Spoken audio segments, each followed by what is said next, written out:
오늘 주시는 하나님 말씀은 에베소서 4장 22절에서 26절 말씀까지입니다.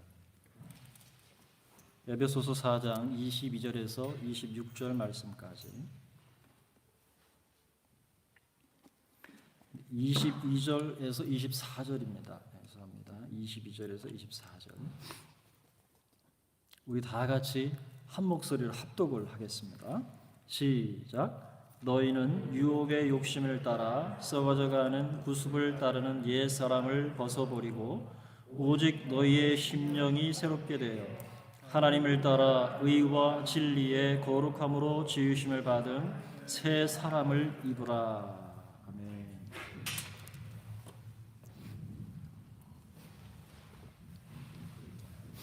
할렐루야. 어느덧 마지막 2020년 주일이 되었습니다. 아마 2020년은 절대로 잊어지지 않을 해가 될 것 같다는 생각이 듭니다. 정말 일생에 단 한 번도 경험해 보지 못한 충격적인 상황을 우리는 지금 지나고 있습니다. 코로나 사태가 어떻게 시작되었나 제가 뉴스 보도를 좀 찾아보니까 2019년 12월 12일 날 처음 발생했더라고요. 작년 12월 12일 중국 우한 폐렴이라는 곳에 중국 우한이라는 곳에서 폐렴이 처음 발견되었지만 20일 이후나 되어서 중국이 2019년 12월 31일 날 발표를 하게 됩니다. 그리고 사람끼리는 전염될 가능성이 제한적이라는 발표를 했는데 이것이 잘 몰랐던 거죠. 그래서 사람 사이에 급속히 퍼지기 시작합니다. 그 즈음에 해외 의학 전문가들이 우려의 목소리를 냈습니다. 영국의 임페리얼 컬리지 런던 감염증 연구센터의 보고서는 이렇게 말합니다. 적어도 1,700명 이상 당시에 감염됐을 것이라고 추정된다 그랬습니다. 그리고 그 센터의 닐 퍼커슨이라는 분이 이렇게 말을 합니다. 코로나 바이러스의 특징을 고려하면 동물 접촉만으로 이렇게 많은 사람들이 감염되기는 어렵다라는 얘기를 했습니다. 그리고 이어서 30억이라는 중국의 인구가 대명절을 맞아서 이동을 시작합니다. 그래서 2020년 1월 20일 한국 언론 매체는 이렇게 얘기했습니다. 하지만 중국 정부는 아직도 전염 원인, 전파 경로조차 파악하지 못하고 있다. 이렇게 사태를 진단했습니다. 또 다른 언론 매체 YTN에 보니까 이렇게 얘기했습니다. 2020년 1월 19일 중국 우한에 사는 35세 여성이 춘절을 맞아서 친구들 5명과 함께 한국과 일본을 방문하기 위해서 인천국제공항에 입국했는데 발열이 나고 이상 현상이 포착돼서 검사가 이루어졌고 그리고 그 결과 우한 폐렴 양성 판정을 받은 첫 사례가 되었다라고 기록하고 있습니다. 여러분 이렇게 시작되어진 우한 폐렴 코로나는 전 세계로 확산이 돼서 현재까지 제가 이번 주에 자료를 좀 찾아봤습니다. 그 확진자 수가 7,992만 6,940명, 사망자 수는 175만 3,695명, 그리고 현재 진행 중인 케이스가 2,200만 건이 되는 것으로 파악되고 있습니다. 스웨덴은 확진자가 39만 8,164명, 현재까지 스웨덴의 사망 인구는 8,304명이 지난주 통계에 기록되었습니다.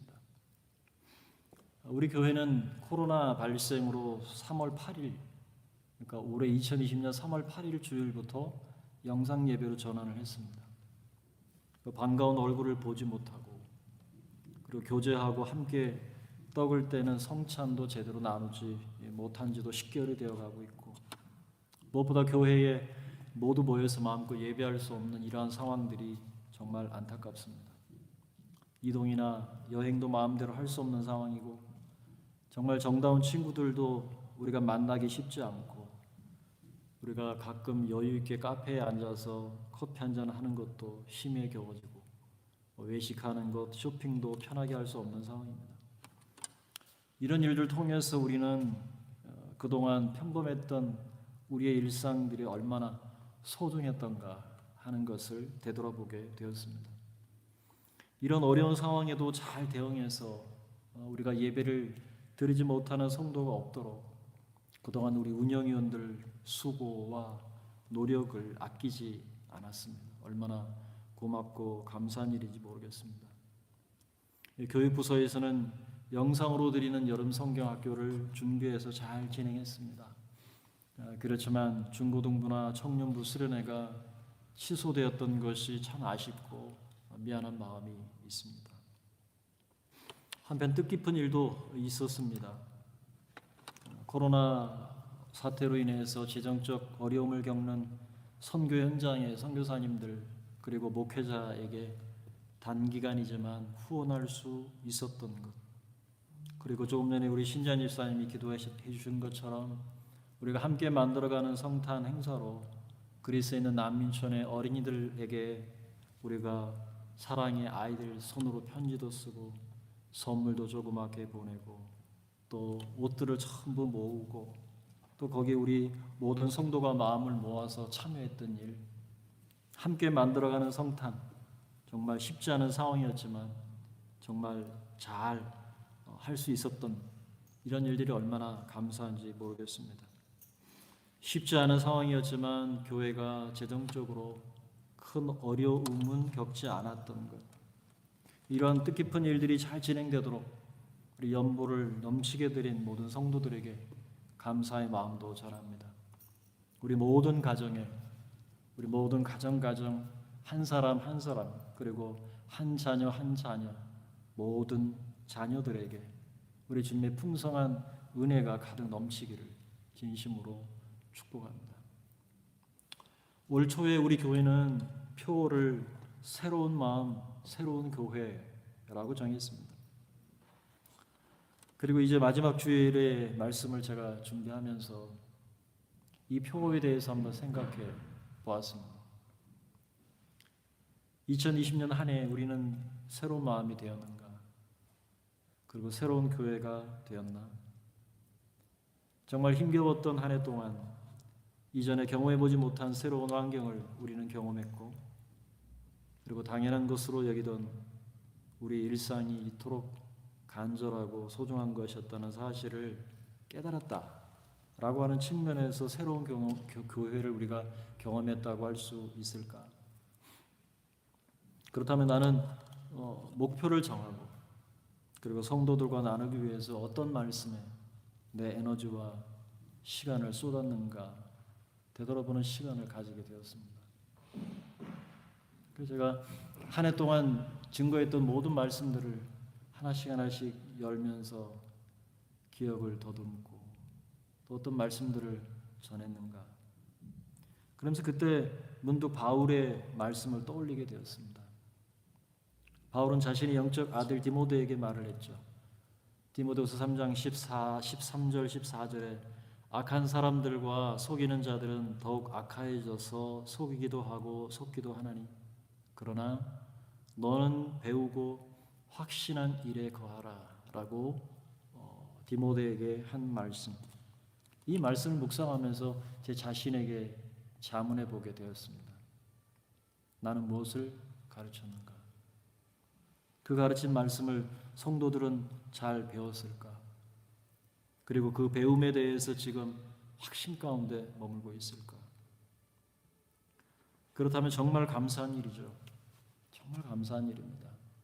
그런데 만약 그렇지 못했다면 너무도 안타깝다는 마음도 들었습니다.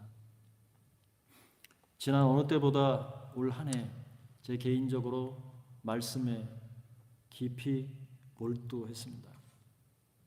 개인적으로도 재정적인 투자를 통해서 책들도 많이 구입했고요. 책상 앞에서 오랫동안 앉아 씨름했던 기억이 납니다. 2020년 전체를 돌아보면서 인간이란 무엇인가? 중생이란 무엇인가? 그리고 구원이란 무엇인가 하는 가장 기본적이지만 너무도 중요한 신앙생활의 기본을 닦는 데 집중했습니다. 이 말씀을 잘 받아 먹었다면 새로운 신앙의 차원이 열렸을 것이라 저는 확신합니다. 그러지 못했다면 우리가 무엇을 놓쳤는지 되짚어보고 나 자신의 것으로 만드는 기회를 놓치지 않았으면 하는 바람이 있습니다. 이런 차원에서 오늘 말씀을 통해서 이런 기본적인 진리의 핵심을 정리해 보면 좋겠다 하는 생각이 들었습니다. 올 한 해 말씀을 더 깊이 이해하고 그리고 여러분 배우시기 원하신다면 지금까지 전한 말씀들이 우리 스톡홀름 한인교회 유튜브 채널 안에 고스란히 담겨져 있습니다. 그동안 우리 김지연 집사님께서 모두 업로드해 두셨는데 여러분 들어가셔서 한 번씩 시간 나실 때 들어보시면 어떨까 하는 생각을 합니다. 오늘 저는 여러분에게 질문하고 답하는 형식으로 말씀을 나누고자 합니다. 제가 드리는 질문은 오늘 11개입니다. 이 질문에 대해서 여러분 기억을 떠올리면서 스스로 답을 해봄으로써 배운 말씀에 대한 확신을 가지는 시간이 되었으면 좋겠습니다. 준비되셨습니까? 첫 번째, 인간의 구성 요소는 무엇인가 하는 겁니다. 무엇으로 지음을 받았는가? 영혼 그리고 육체인가? 아니면 영과 혼과 육체인가? 여기서 다른 말로 말하면 영 그리고 심신이라고 하는 두 부분으로 나눌 수 있죠. 여러분 이 질문에 대한 답은 참으로 중요합니다. 왜 그럴까요? 영혼과 육체로 분리할 것인가? 아니면 영과 혼을 분리하고 육체로 분리할 것인가? 이 답은 다음 질문에서 구체적으로 나타납니다. 하나님께서 아담에게 이렇게 명하셨습니다. 선악을 알게 하는 실과는 먹지 말아라. 먹는 날에는 반드시 죽으리라. 여러분 그 후에 아담이 하나님 명령에 불순종했습니다. 그리고 선악을 알게 하는 실과를 먹었습니다. 질문입니다. 아담이 먹는 순간 죽었습니까? 죽지 않았습니다. 그렇다면 하나님께서 거짓말하신 것일까요? 실과를 따먹은 후에도 여전히 아담의 지적 그리고 정적 의가 있고 생각할 수 있고 오감이 모두 살아 있었습니다. 만약 영혼과 육체로 구성되어 있다면 아담의 육체는 서서히 죽음을 맞이했지만 그 영혼은 죽지 않은 것이 되고 하나님의 말씀은 거짓임에 틀림이 없습니다. 만약에 하나님의 말씀이 맞다라고 여러분이 대답하시려면 인간은 영과 혼과 육, 심신으로 분리되어 지음을 받았다는 것을 인정할 때 가능합니다. 그렇다면 무엇이 죽었다는 말인가? 심신은 죽지 않고 영이 죽은 것입니다. 영이 심신을 다스리지 못한 주격인 책임, 주격으로서 책임을 지고 타락 즉시 죽었습니다. 그렇다면 죽지 않고 살아남아 있는 것은 무엇일까요? 아담의 심신, 혼과 육체만이 여전히 살아 있었던 것입니다. 그래서 그 후에 아담은 에덴 동산에서 쫓겨나게 됩니다. 왜 그렇습니까? 마음이 살아 있다면 죽은 것은 영이 될 수밖에 없기 때문입니다. 따라서 하나님이 말씀하신 대로 아담은 타락 즉시 그 영이 죽어서 아담과 하나님과의 관계가 단절이 되어졌고 마음, 혼이라는 것과 육체만 남아 기능하게 된 것입니다. 그 후에 이 땅에 태어난 모든 인간이 똑같이 되었습니다. 세 번째 질문입니다. 그러면 구원이란 무엇입니까? 예수 믿고 구원 받으세요 라고 말하면 이렇게 말합니다. 아니 내가 멀쩡하게 살아있는데 구원이 왜 필요합니까? 나 당신하고 똑같은 사람이요. 그러면 영혼 구원입니까? 영의 구원입니까? 보통 우리가 마음 그리고 육체가 있기 때문에 뜻을 세우고 지정의가 있고 양심이 있고 사고할 수 있고 그렇기 때문에 살아있다고 생각합니다. 모든 사람들이. 그런데 살아있는데 무슨 구원이 필요합니까? 원죄로 인해서 영이 죽었으니 구원이 필요한 것이죠. 그 죽어있는 영 때문에 구원이 필요한 것입니다. 자, 그렇다면 죄에 대한 하나님의 진노와 심판의 결과는 무엇입니까? 사형입니다. 인간의 죄는 생득적으로 갖는 원죄, 태어날 때부터 갖는 원죄가 있죠. 그리고 마음과 내 육체가 짓는, 심신이 스스로 짓는 죄가 있죠. 그것을 뭐라고 얘기합니까? 자범죄라고 말합니다. 원죄가 해결되지 못해도 심판을 받고 자범죄가 해결되지 않아도 심판을 받게 됩니다. 여러분의 원죄는 어떻게 해결되었습니까? 질문입니다. 우리의 원죄는 어떻게 해결되었습니까? 바로 예수 그리스도의 사활의 대속을 통해서 우리의 원죄가 해결됐습니다. 그렇다면 자범죄는 어떻게 해결해야 합니까? 우리가 보혈을 의지하고 매일의 삶 속에 자신을 돌아보며 회개하는 것입니다. 내 마음과 내 눈과 내 입과 내 귀가 듣지 말아야 할 것을 듣고 말하지 말아야 할 것을 말하고 행하지 말아야 할 것을 행동한 그 모든 죄에 대해서 우리는 예수 그리스도의 보혈을 힘입어 보좌 앞으로 나아갑니다.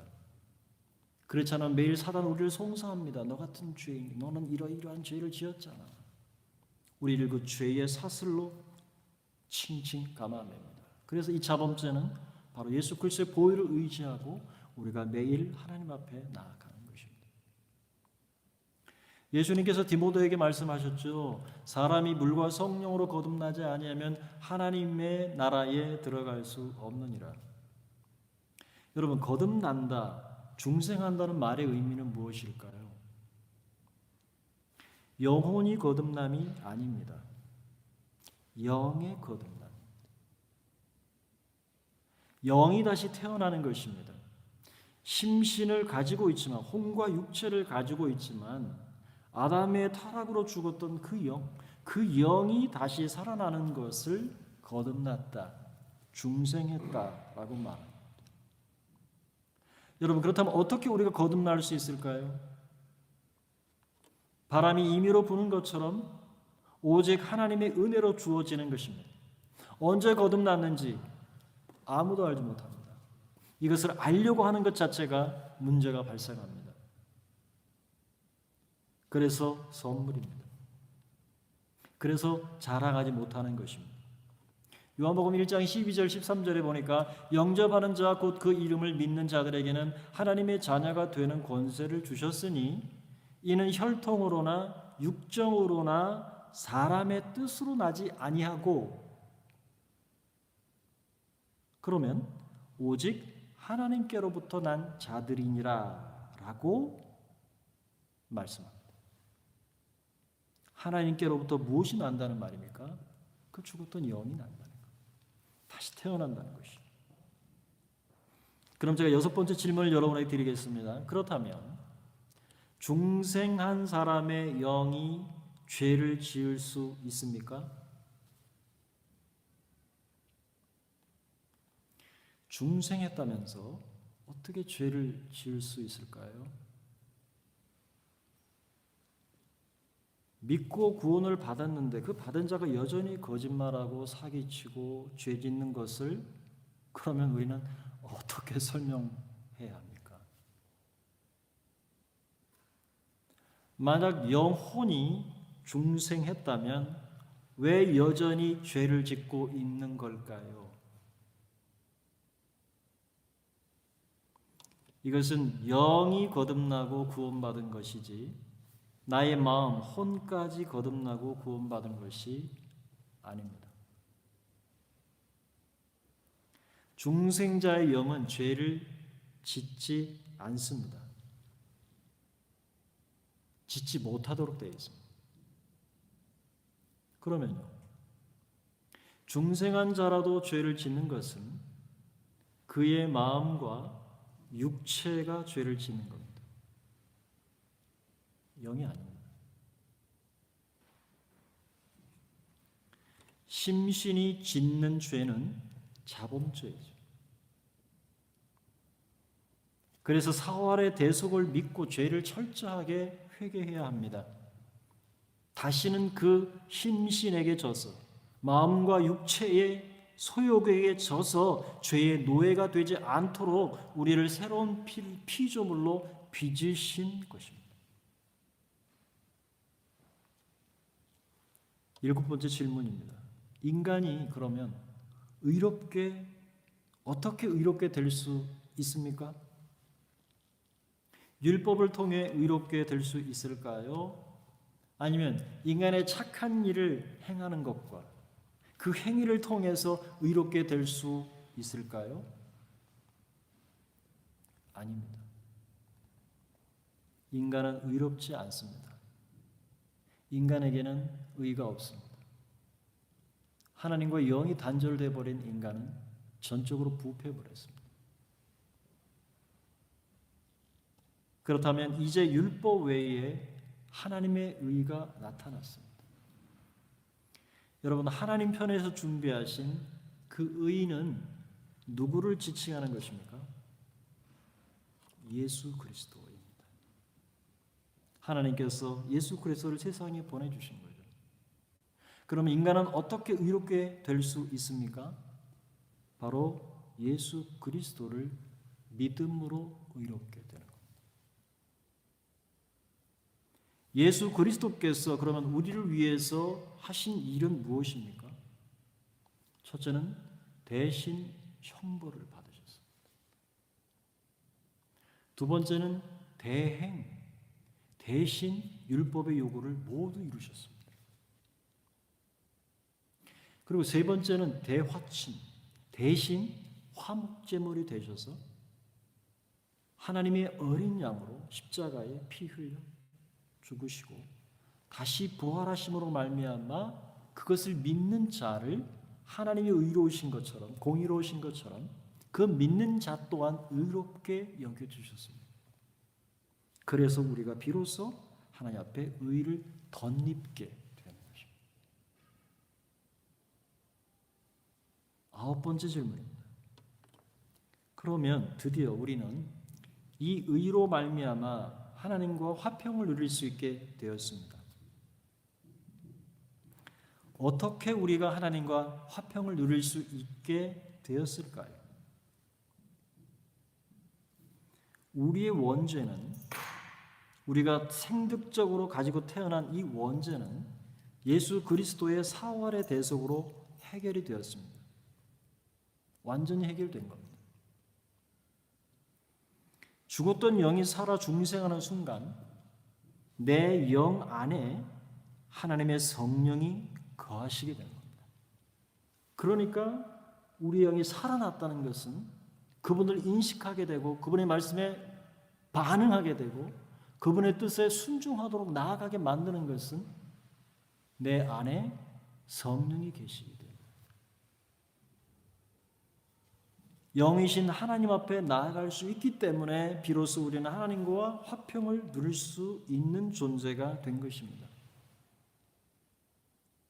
아담 이후로 죽었던 영이 살아남으로 인해서 하나님과 단절되었던 모든 관계가 다시 커넥팅된 겁니다. 그래서 우리가 하나님 앞에 화평을 누릴 수 있는 것입니다. 왜요? 원죄로서 그 죄로 말미암아 영이 죽었다면 하나님을 알아볼 수도 없고 하나님 앞에 나아갈 수 없습니다. 그러나 그 영이 살아났기 때문에, 살리셨기 때문에 이제 하나님을 볼 수 있고 하나님을 느낄 수 있고 하나님을 만질 수 있고 하나님을 아빠 아버지라고 부르줄 수 있게 되는 것입니다. 그래서 하나님과 화평을 누릴 수 있게 되는 겁니다.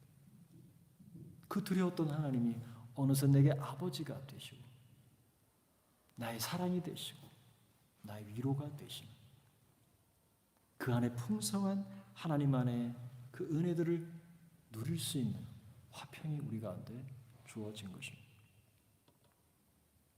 10번째, 바울은 아브라함이 하나님을 믿을 때 그것을 의로 여기셨다라고 강조했죠. 그러면 반면에 야고보 사도는 아브라함이 독자 이삭을 제물로 바칠 때 의롭게 되었다라고 강조했습니다. 기억나시죠? 오늘날에도 인간이 의롭게 되는 방법을 두고 논쟁이 벌어집니다. 혹자는 믿는 즉시 의롭게 됐다 주장하고, 또 혹자는 아니 무슨 소리냐, 그 사람 삶을 봐라, 그게 의인이냐, 그러니 죽은 후에 행위를 따라서 마지막에 의가 결정됐다라고 주장합니다. 이것을 칭의 논쟁이라고 합니다. 한국교회는 칭의 논쟁에 휩싸였습니다. 2020년. 그러나 이러한 논쟁이 발생하는 이유는 인간이 무엇이냐, 구원이 무엇이냐를 잘못 이해했기 때문입니다. 인간을 영혼과 육체로 보면 영혼이 구원받았는데 죄를 짓고 있잖아요. 분리되지 않으면 설명할 길이 없습니다. 설명되지 않습니다. 여러분, 그렇다면 우리는 이 두 사도 바울과 그리고 야고보 사도가 말하는 의라는 것을 우리는 어떻게 이해해야 할까요? 바울이 강조한 아브라함의 칭의는 하나님 편에서 베푸시는 일입니다. 믿은 거를 그냥 그대로 하나님이 받고 그것을 의로 여기신 겁니다. 그러면 야고보가 말하는 아브라함의 칭의는 뭔가? 그것은 하나님 편이 아니라 우리 편에서 이루는 겁니다. 아브라함이 자신의 아들을 바치는 그 행위, 자신의 의를 드러내는 거죠. 그래서 우리 편에서 이루어야 할 의를 말하는 것이다. 이것은 절대 상충이 아니라 하모니입니다.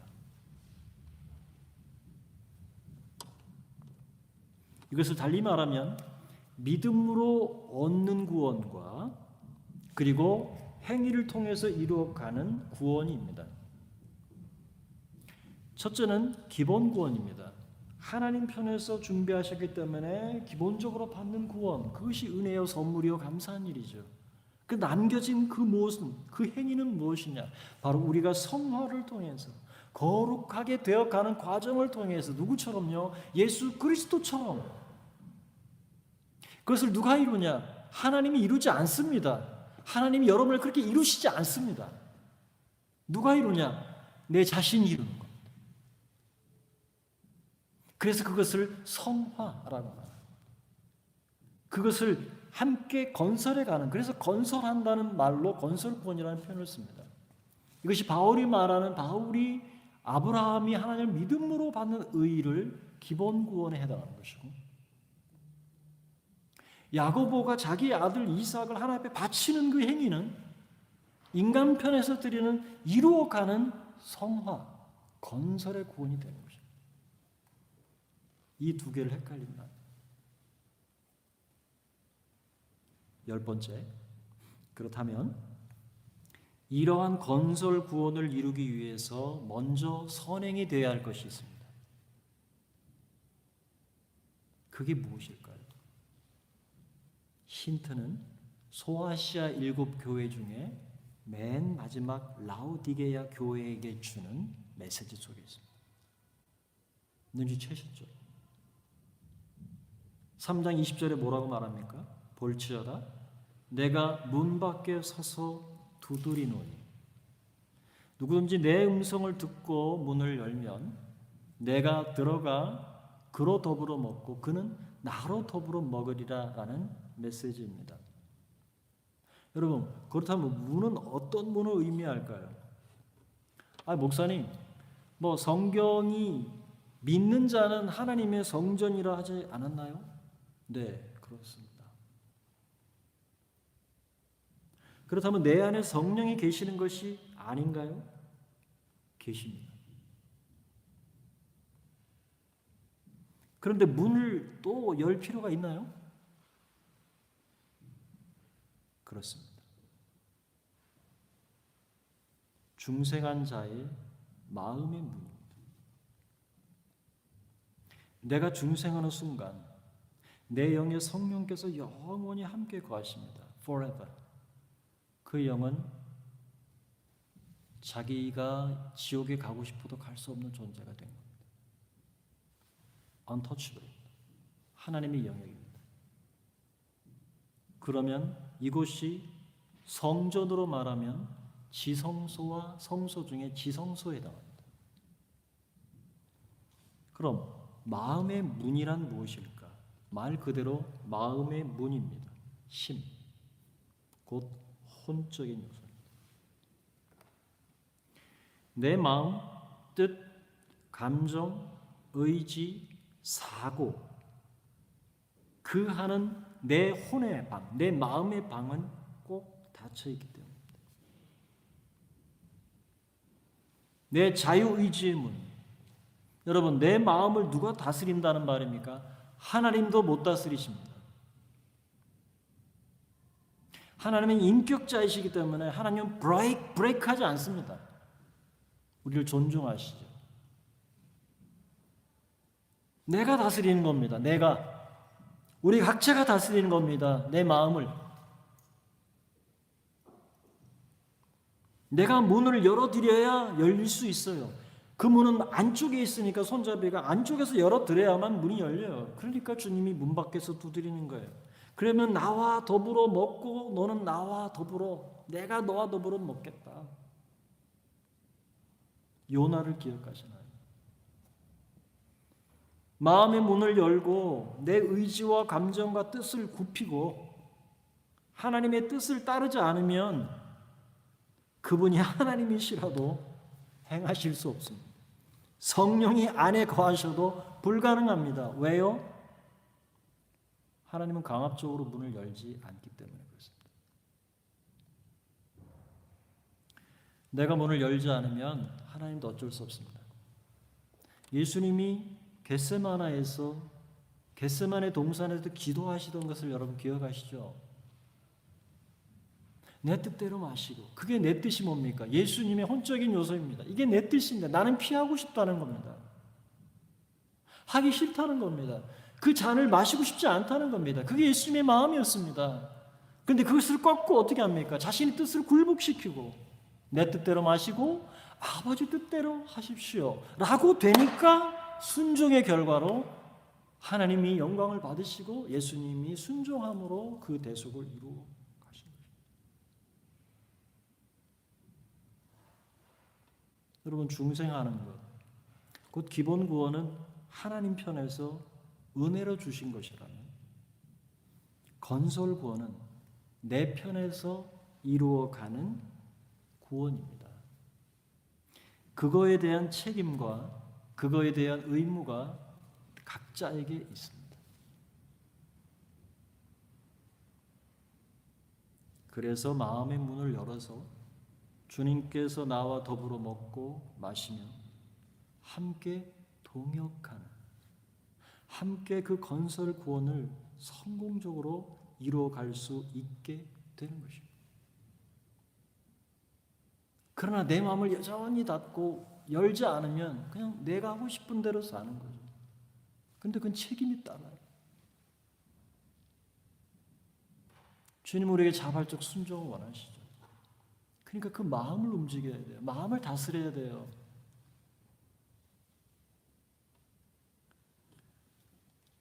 여러분, 믿는 자 안에도 악령이 역사할 수 있습니다. 제가 귀신 들린 사람 많이 봤습니다. 이상하죠? 예수 믿는데? 이게 큰 질문입니다. 아니, 예수 믿는데 어떻게 귀신이 들려요? 이해되세요?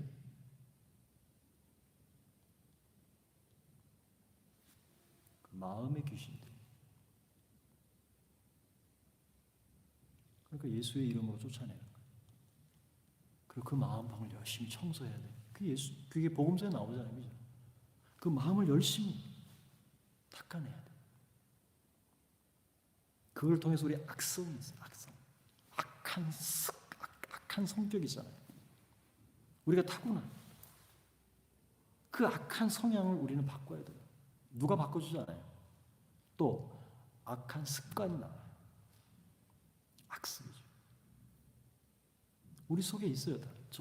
제 자신 안에도 있습니다. 부끄럽습니다. 이것과 싸우는 거예요. 악령과 악성과 악습을 우리는 싸우는 겁니다. 왜요? 내 육체 소유를 자꾸 원하잖아요. 그건 하나님 뜻에 순종 안 하는 내 마음을 누가 어떻게 합니까? 성령도 할 수 없어요. 왜? 내 영 안에 계시니까. 내 마음의 문을 열고 자발적으로 순종할 때 그분이 나를 다스리시고 나를 안전케 하시고 내 영 기뻐하게 하시고 내 마음이 즐겁고 감사가 넘치게 하시고 모든 환경을 극복할 수 있고 이겨낼 수 있는 힘과 지혜와 능력을 주시는 겁니다. 마음을 바꾸잖아요. 그 이불에 늘 짓눌려서 헛헛대는 하나님 바꿔주세요. 아니, 하나님 못 바꾸세요. 당신이 바꾸는 겁니다.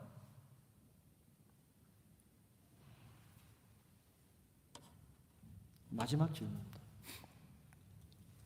한 사람 아담으로 말미암아 죄가 세상에 들어오고 죄로 말미암아 사망이 들어왔습니다.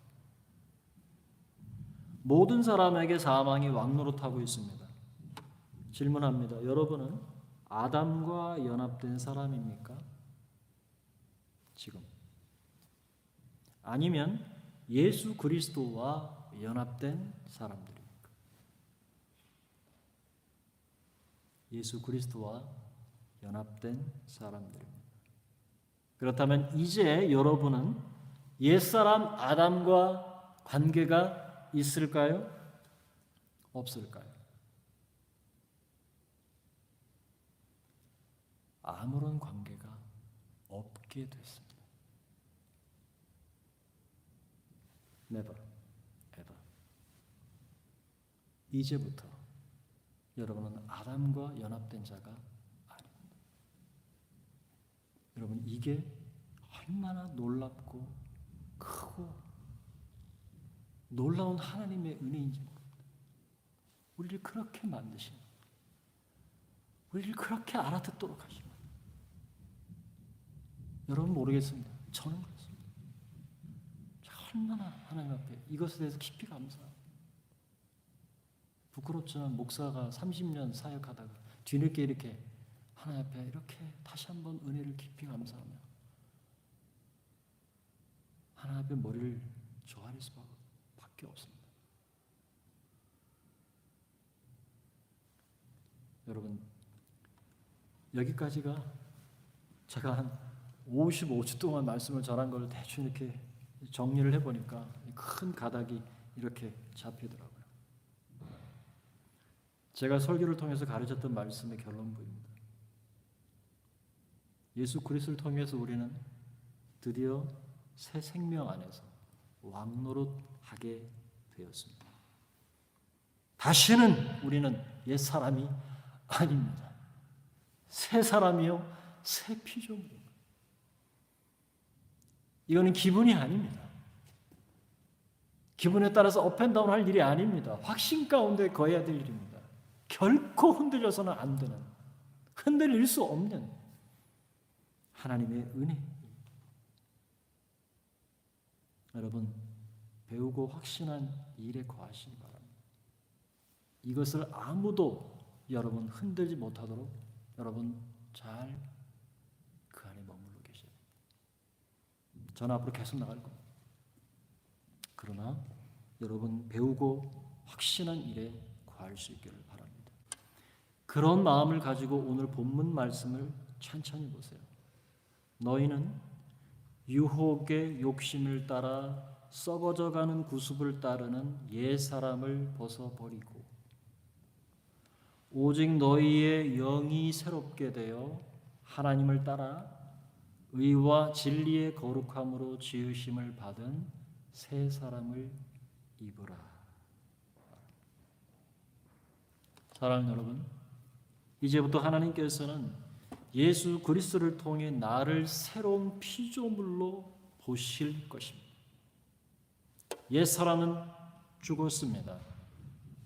영이 새 사람이 되었기 때문에 육신의 장막을 벗는 그날까지 우리의 남은 삶의 신앙은 나의 심신 안에 여전히 역사하는 악령과 악성과 악한 습관에 대항하는 것입니다. 내 힘으로요? No. 성령을 의지해서 싸우는 겁니다. 그래서 우리의 마음을 열어드려야 하는 겁니다. 내 속사람이 그리스도의 장성한 분량에 충만한 데까지 자라가도록 해서 이제 천국에서 하나님 앞에 주 앞에 설 때 면류관을 받을 것이고 이 땅에서 수고하고 이 땅에서 만들어냈던 건설했던 그 모든 것에 대한 상급을 받게 될 것이고 이제 영원히 천국에서 그 신령세계에서 무한세계에서 하나님이 계획하시고 하나님이 목적하신 그것, 그래서 세상을 창조하셨다면 우리는 저 창세 이전에 누렸던 그 하나님의 무한세계와 신령세계에서 누렸던 우리를 마치 하나님처럼 되게 하셔서 우리와 교제하고 싶고 영원히 살기를 원하셨던 그것으로 우리는 들어가게 되는 것이죠.